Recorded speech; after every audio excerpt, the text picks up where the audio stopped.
Now everyone's saying it. If you drive less, you pay less for car insurance. But how much less?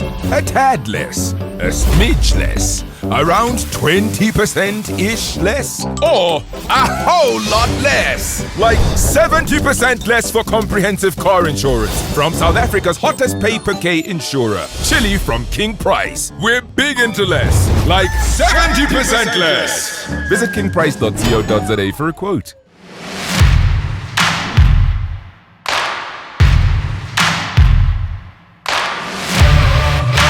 Welcome to Let's Talk Automotive. I'm Peter Lehandra, and I'd like to welcome Lehandra, who's going to be joining us on some of our test drive reviews. Thank you, I'm looking forward.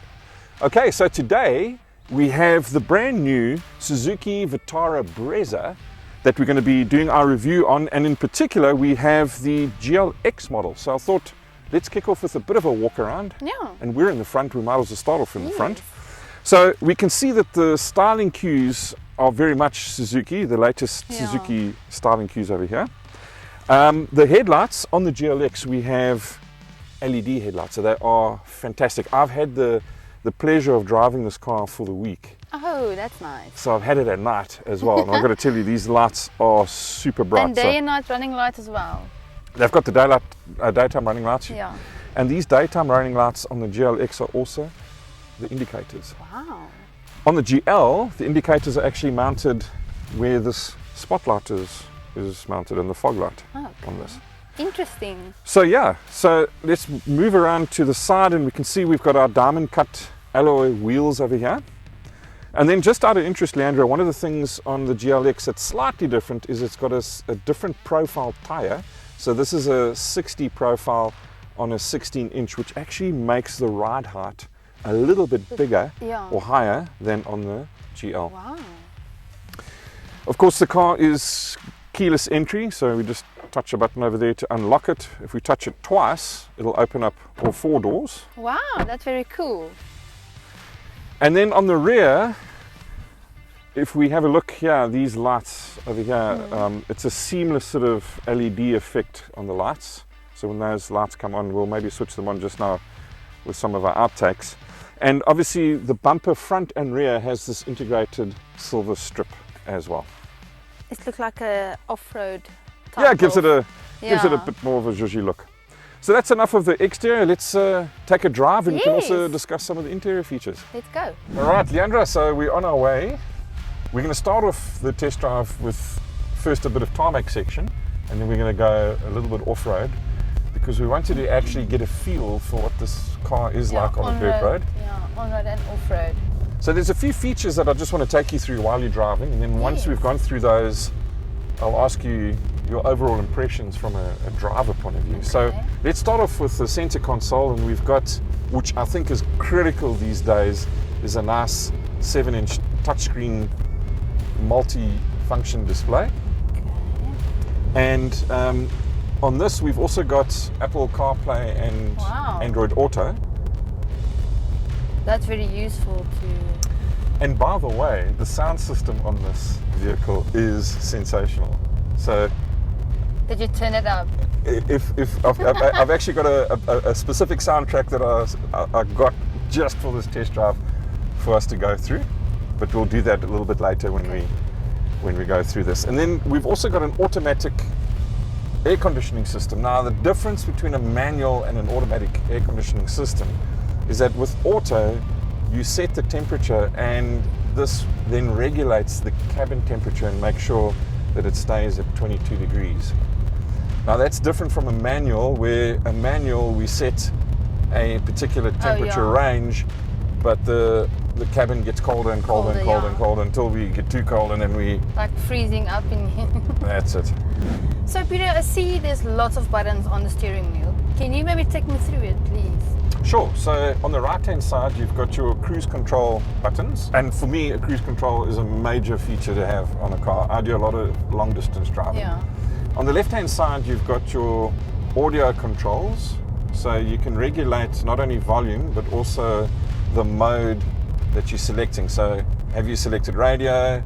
Are you selecting phone, or some of the media devices that you've got connected? And then underneath the steering wheel over here, you've got your actual phone controls themselves.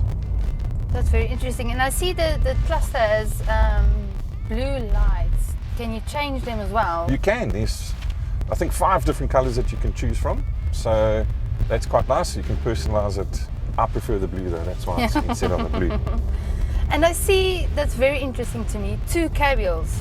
Yeah. What? So what's very cool with this cubbyhole on the GLX is that it's actually connected to the air conditioning system. You can disable it, but if you want to keep a Coke or something cool in here to drink, you keep that's it in very there. cool. And then your bottom cubbyhole, of course, which is a decent size, by the way, for a vehicle this size. Yeah. You've got actually quite a lot of storage compartments all over the place as well. So we've got cup holders and bottle holders on the left-hand side. Okay. Got our area over here where we've thrown our keys. Yeah. You've also got on the right-hand side next to the steering wheel there. And then underneath our armrest, we've got some space as well. And then lastly, we've also got an area where we can store our sunglasses.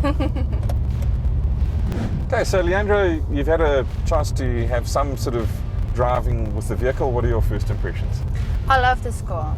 It's a very smooth drive. I love it on the gravel road, on a tar road.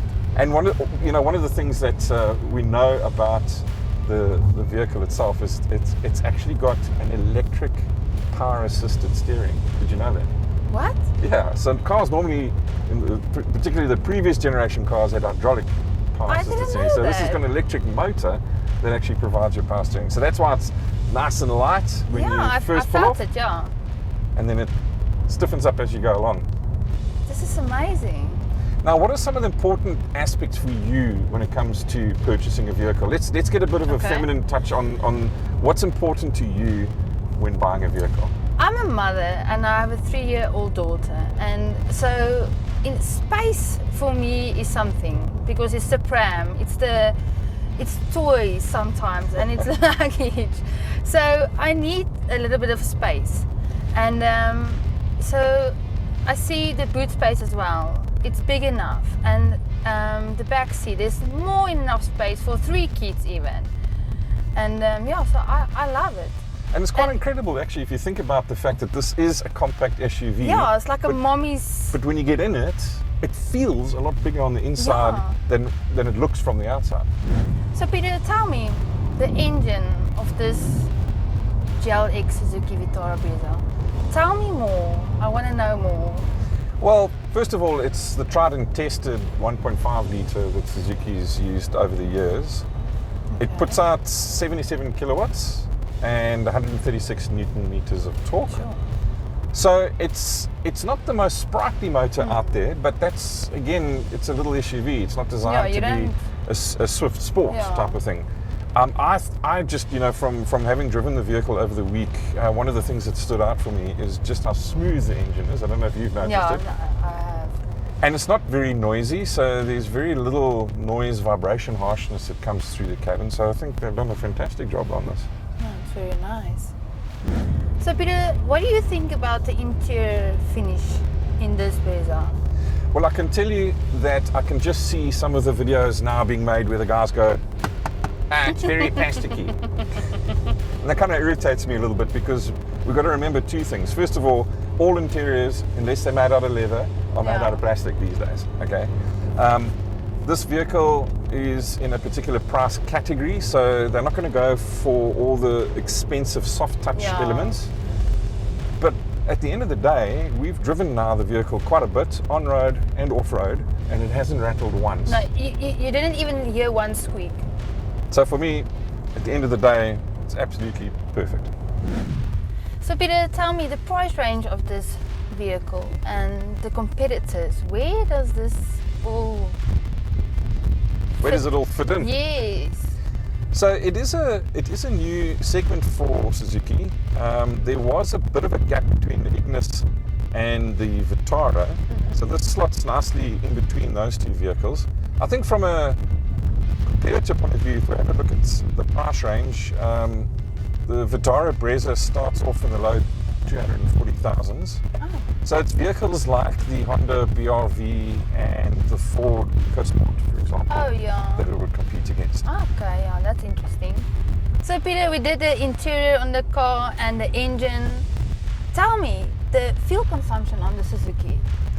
Well, what's very interesting, Lehandra, is that the fuel consumption for the Vitara Brezza is exactly the same whether it's the manual or the automatic, which is quite unusual, isn't it? Yeah. That's so it's, weird. It's 6.2 litres per 100 kilometres. And as I've alluded to, this does come out with an automatic as well. So it has a 4-speed automatic gearbox and a 5-speed manual. Okay, so Lehandra, we've had a nice little game drive, and in fact we've still got the wildebeest in front of us, and behind us we've got some zebras. Very.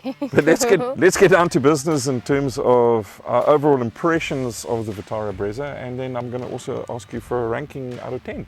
Great, yeah, no, I love this car. Off-road, on-road, I love it.